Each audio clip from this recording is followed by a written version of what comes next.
Hello everybody, it's your boy the Black Akashi, and I'm here to talk about my top 10 games of 2012. If this is your first time here, I am doing a top 10 list for each year of the decade because there are too many good games that came out this decade to make a top 10 list. But we'll see how that pans out.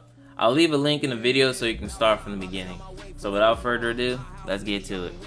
Number 10, NBA 2K13.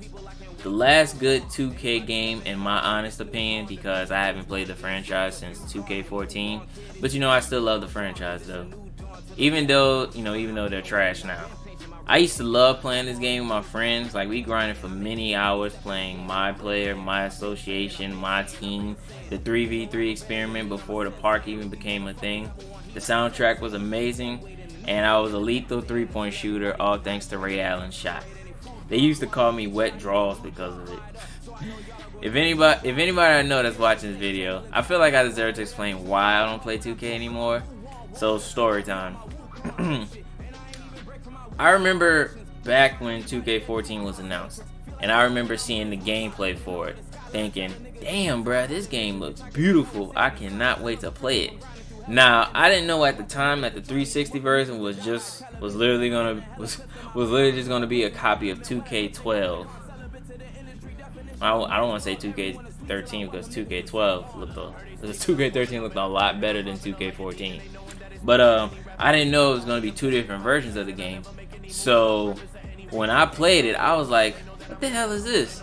Like, I got so mad, bruh, because I wasn't getting the Xbox One anytime soon. I didn't get it till like another year or so after 2K14 came out.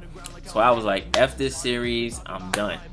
But all I'm gonna say is that if 2K didn't pull that BS, I would have still been a slave to the 2K gods.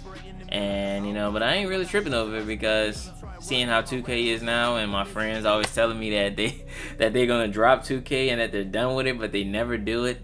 But hey man, I don't blame them for still playing 2K, but I'm not eager to go back to it. Like, but if 2K got good again, I'd hop on it with no hesitation. Anyway, number 9, Dishonored. One of Bethesda's best games they ever made. Yeah, I said it. It's better than Fallout and all of their other games. I might be wrong on that. We'll see. Well, better than Fallout in my opinion. Now, this game gave off an Assassin's Creed vibe to it, but you had supernatural abilities as well. The mechanics in the game were spectacular. That's it, spectacular. One of my favorite things about the game is how much freedom you had with it. You could do whatever you want, and those actions will affect the game in general. You can beat the game without killing a single person, or you can kill everyone you come across in the game. It even affects the NPCs in the game. In the final mission, there's like a dialogue between you and the guy that's transporting you to each mission. If you kill everyone, he'll say something like, "After everything you've done, I hope you die. You'll be in hell, etc., etc." But if you go about it another way, he'll be more hopeful in his dialogue. It's a basic story about revenge, being framed for murder, and rescuing someone that was kidnapped. Unfortunately, I haven't played the second one yet, but I will in the future. Number 8, Call of Duty Black Ops 2. The most popular and the last good Call of Duty game in the history of all Call of Duty games. It is still the most relevant game. It's still the most relevant Call of Duty game. People still talk about it and still play it. Like, that's how good it is. It's the only one that did a good job with the whole futuristic gameplay while still being a run and gun shooter. The campaign has multiple endings and multiple choices that I still haven't completed yet and probably never will. And how could I forget about the legendary map, the most beloved map in the franchise, Nuke freaking Town. The most voted map in any game mode. Like, if you see that map, people voting it with no hesitation. Me and my friends really went hard with this game, man. I literally have all the guns gold, and I don't regret it one bit. Like I said about Black Ops 1, like I said back in the last video talking about Black Ops 1, I wasn't really rocking with the zombies in Black Ops 2 because of the whole buzz thing. But if they had kept it more grounded, then I probably would have enjoyed it more. This game is also backwards compatible, I think. Let me know about that. Overall, a great game and deserves the hype it gets. Number 7, Transformers: Fall of Cybertron. the sequel to War for Cybertron. This is a franchise that was underrated and didn't get the praise it deserved. I remember the first trailer for War for Cybertron and I was like, I already know that this game is going to be a gem. And turns out I was right. When the sequel was finally announced, I had all my friends on board with it. Like, you play as the Decepticons and the Autobots before they abandon Cybertron and make their way to Earth. It's one of the best stories about the Transformers lore, besides the first animated Transformers movie. You play as Grimlock and Devastator as well. And one of my favorite mechanics was to play as the pilot, or the healer, because you can fly around in a jet, transform, kill an enemy, and get out of there in a flash. It's currently remastered, but they're selling it at a high price, and ain't nobody got time for that. I know it's been like almost 8 years, but I think we deserve another sequel for this game to complete the trilogy. I mean, Half-Life fans have been waiting for like 30 years for Half-Life 3, and all they got now is a VR game that they just announced. Sorry about the Half-Life fans. But hey, I ain't hear nobody complain about it, so they just happy to get something from these niggas. Number 6, Borderlands 2. The best game of the trilogy and the most popular. Now the first one is my favorite because of nostalgia purposes, but the second one is right up there with it. You play as a vault hunter trying to find legendary loot. You can play as one of four characters, and each are badass in their own way. I think the classes in Borderlands 2 are the best classes in my honest opinion. This is the first game of the series that actually has a story and is freaking amazing.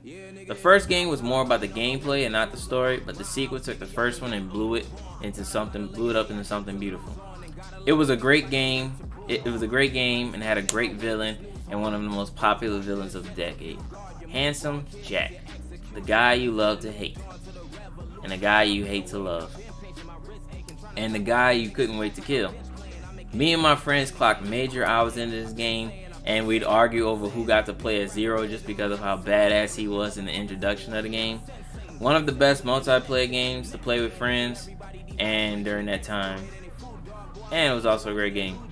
They remastered it in the Handsome Jack collection, and it's worth the play. Hell, I still play it today.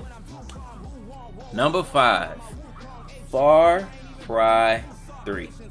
One of the only Far Cry games that I'll ever play, and I own Far Cry 5, and I played Far Cry 4 for like the first 3 missions maybe, but after that I didn't play it afterwards because I traded it in at GameStop or Best Buy, one of the two. But because like I said, it was the only good game of the franchise, and let's keep it a buck, nobody was paying attention to Far Cry till the 3rd series. I mean, the 2nd game is really good, but the 3rd one is the one that made it as big as it is today. Set on an island, you play as a tourist that turns into a badass in less than a day. You have to rescue your friends and get the hell off the island and sink deeper into darkness. The main attraction of the game was the villain, Voss. From his infamous "Do you know the definition of insanity" speech to his charisma. Like, that actor has been eating good ever since because of this game. If you watch Better Call Saul, you see him on there. And he was he's Scorpion in the MCU Spider-Man franchise. Anyway, they remastered this game and I haven't played it yet, but just like Skyrim, I'll get to it. One of my favorite missions in the game is when you have to burn the wheat field with the flamethrower while the Skrillex song was playing in the background. Easily one of the most talked about games during that year, besides others on that list, but it's still one of the most popular in my opinion. Number 4, Max Payne 3. One of my favorite games that Rockstar made. It's actually the first Max Payne game that I ever played from start to finish. This game is so beautiful and amazing. You play as the pill-popping, booze-drinking Max, who takes his talents to Brazil while being a bodyguard. After his client gets kidnapped, he goes on a warpath to find them. From the soundtrack, the voice acting, and the graphics, this game was so spectacular. The song used in the airport mission is one of my favorite songs ever in a video game. The way the game played was fantastic. Most of the mechanics you see in Rockstar games all came from this game. So say thank you to Max Payne. Even the multiplayer was good. Me and my friends used to play multiplayer all the time. We even had a crew. Now we still signed to that crew. I just don't remember the name of it, but if I check my Rockstar Club, I remember the name. But I want to say we got, but I'm not sure. I forgot. I recently looked it up too, but I forgot about it. Forgot the name of it. Now I love this game so much that I would love another Max Payne game, or at least make a remastered version of the first two so that I can get a complete feel of the story. Number 3, Spec Ops The Line. Now this game right here is a classic and was heavily slept on when it was released. I remember the very first trailer ever released for the game at the Game Awards, and it really caught my attention because of how dark it looked and the song choice. It seemed like a basic war story and nobody gave it any attention, but as time went by and the price started dropping, people noticed how great it was. Many years later, I got this game from GameFly and I fell in love with the story of the game. I love how the choices made. I love the choices made throughout the game because it affected you and your squad and how they acted.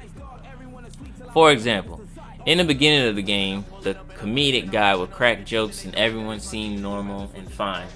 But as the story progressed, their attitude changed heavily. Like if you give out an order in the beginning of the game, they say like "yes sir" or "got it," something like that. But later on in the game, they say something like "yeah whatever" or "do it yourself," kind of like more in a disrespectful way, or should I say fed up.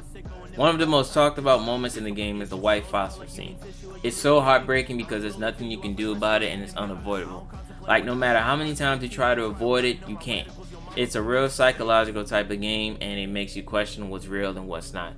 Is it all in his head or is he reliving the memories? I'm currently playing it on the hardest difficulty and it is an extreme pain in the ass. It's backwards compatible on the Xbox for like $9, so if you haven't played it, give it a try. Number 2, Walking Dead Season 1. The game that made Telltale what it is today. The game that revolutionized storytelling and making decisions. This game made you a father whether you wanted to or not. You play as Lee Everett and you take care of this little girl named Clementine as you try to survive the zombie apocalypse. If you weren't on site when it came to Clementine, then you're not on site when it comes to anything in life. I remember getting so attached to her that I thought she was my real child or something. Like I had to look in the mirror like she's a fictional character. Take a breath. She's not real. This is the best game of the Telltale series and the best Walking Dead game ever made. A real heartbreaker from start to finish. You want to know how popular this game is? This game has been remastered like 50 times and it's literally on every single console in history. Xbox 360, Xbox One, PC. I think it's even on the Switch if I'm correct. I'm probably wrong about that, but it's been remastered like 50 times. There's a complete edition of it, a remastered completed version of it, and there's a remaster of the game as well. Like, it's crazy how many times they want us to cry because of this game. It's all because of, it'll always be one of the most talked about games of the decade. My honorable mentions are Forza Horizon, Sleeping Dogs, Sora's Rat, Lego Batman 2, and Darkness 2. Now, my number 1 shouldn't be a surprise because I recently just did a video about it. Mass Effect 3. One of the most controversial games to come out that year because of the ending. This game is literally still being talked about. You can find a video from like What Culture Gaming talking about Mass Effect 3. Like, you can find everybody's still talking about this game. That's how good and how controversial it is. In the final chapter of Commander Shepard's story, you finally face off against the Reapers by uniting everyone in the galaxy and saving the world from extinction. One of my all-time favorite trilogies in gaming history, and if you haven't seen my Mass Effect video, I'll leave a link in the video. Despite the controversial ending, it's still a great game. I spent numerous hours on this franchise and I still do. The multiplayer was pretty fun as well. It was more like horde mode and great to play with friends. Like all the other games, it had really good DLC that could easily fit into the story, and my favorite game to come out in 2012, and will always be a special game in my heart. Thank you for watching the video. Leave a like, let me know what your favorite game was that year, and I'll see you in 2013. Try riding on my radicals, your mama gon' miss you, bitch.